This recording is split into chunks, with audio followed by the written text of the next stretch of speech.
Então, tendo em vista tudo o que a gente viu sobre o Drogue, a importância, o formato, para que ele serve, a gente vai cair agora na parte do dimensionamento.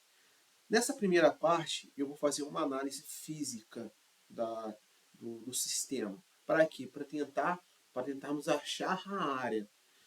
E logo em seguida a gente vai para a parte matemática. Então eu vou separar em dois casos, parte física e parte matemática. Então vamos lá.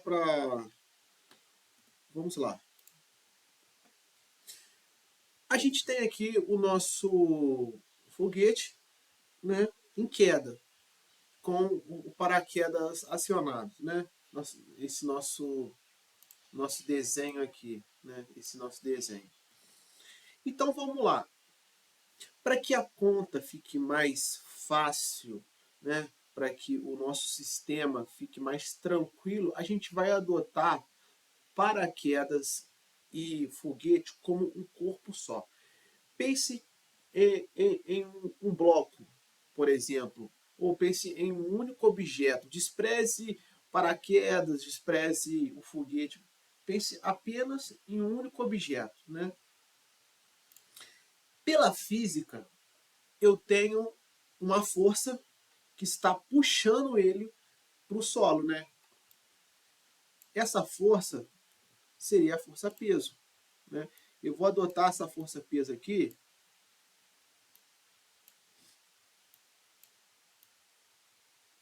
por P, né? Para baixo. E eu tenho algo agindo ao contrário dessa força, que é a força de arrasto.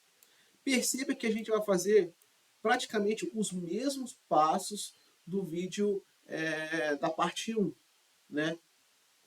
A gente vai analisar fisicamente o que acontece e logo em seguida a gente vai para a parte analítica da coisa. Então vamos lá.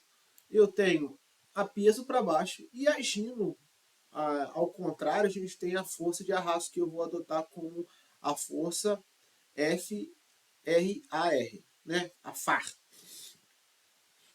Pela lei de Newton, eu tenho que o somatório das forças, né? Como eu estou adotando um eixo, vamos dizer, bidimensional, eu estou desprezando as forças que agem lateralmente nela, eu vou falar que as forças resultantes em Y, veja que está em vertical essas forças, né? Isso, ele necessariamente precisa ser igual à massa vezes a aceleração, né? Então, como a velocidade influencia nesse cara, e a trajetória dele é descendente, eu posso dizer que a velocidade ela tem um vetor para baixo, ou seja, a direção e o sentido indicado pela essa seta aqui. Então podemos dizer que a peso menos a força de arrasto é igual a massa vezes a aceleração. Agora, o que nós vamos fazer? A gente vai analisar esse sistema a partir da velocidade terminal. O que acontece na velocidade terminal? Como dito no último vídeo, a gente tem aqui o eixo X e o eixo Y, né? Você tem aqui as coordenadas da velocidade em metros por segundo e você tem o tempo, que é em segundos, né? Essa velocidade ela vai crescer de modo que, quando ela chegar no seu limite, ela não vai ultrapassar esse valor. E a gente acaba dizendo que é uma velocidade terminal, né?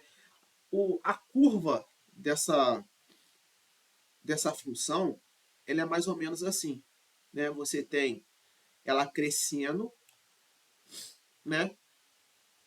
Começando a zero, né? Porque o zero é a inversão do ela é a inversão do movimento, né?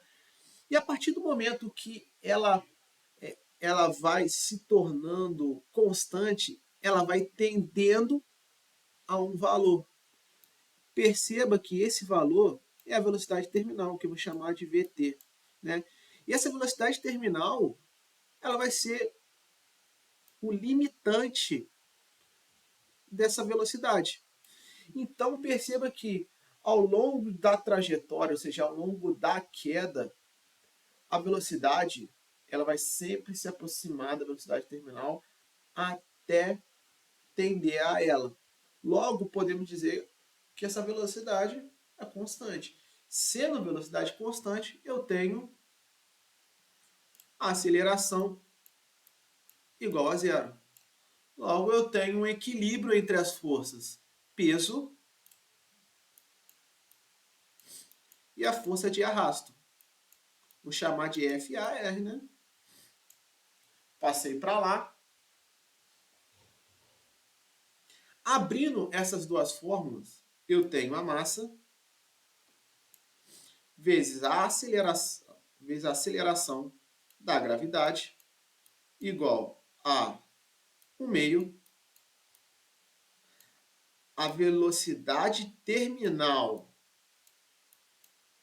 ao quadrado, né, vezes a densidade atmosférica, ρ, vezes a área e, por fim, o coeficiente de arrasto. O que eu vou fazer aqui? Eu vou fazer o seguinte, eu vou deixar tudo em um lado e deixar somente a área. Então, a área que vai me interessar. Por quê? Primeiramente, se eu tenho a massa do nosso foguete, eu tenho a velocidade que eu vou usar, o que vai me interessar nesse caso seria a área. Para quê? Para a gente poder já fazer a nossa análise da área de superfície a partir da área imposta pela queda. Então, eu vou deixar indicado aqui, a área é igual a 2, né? O 2 tá, é 1 meio, passa para lá 2, massa, gravidade, dividido por velocidade ao quadrado, né? A velocidade terminal ao quadrado, vezes o ρ, vezes o coeficiente de arrasto. Certo?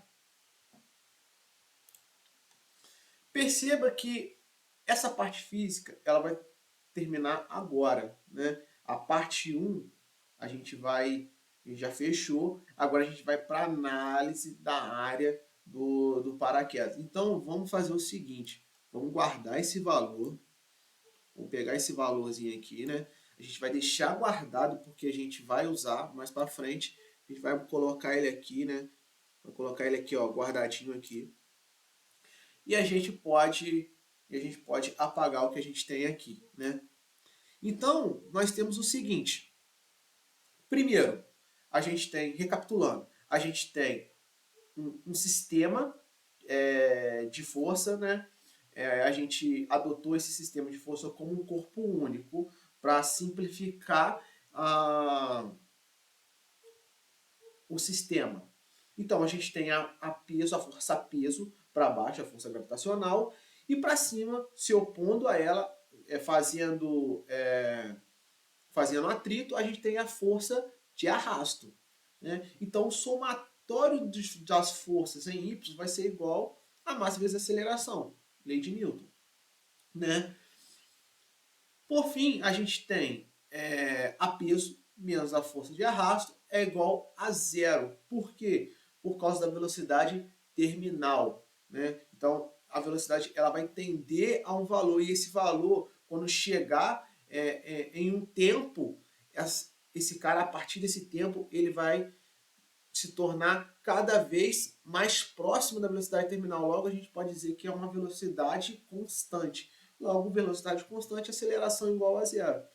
E, por fim, a gente desmembrou a peso e a força de arrasto e colocou em um único lado a área, para que possamos, mais para frente, calcular a área necessária para o paraquedas.